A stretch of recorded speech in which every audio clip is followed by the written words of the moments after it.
Suasana halaman Trans Studio Mall Makassar, Jalan Metro Tanjung Bunga pada Jumat 10 Juni 2026 dipenuhi warna-warni busana tradisional hingga kebaya modern dari berbagai penjuru Nusantara. Istri Wakil Presiden Republik Indonesia, para menteri, istri gubernur, bupati, dan wali kota Makassar hadir dalam rangka peringatan Hari Ulang Tahun atau HUT ke-46 Dewan Kerajinan Nasional atau Dekranas.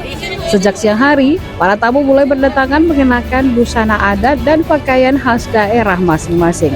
Motif tenun, songket, batik, hingga kain tradisional dari berbagai provinsi menciptakan pemandangan yang memikat perhatian.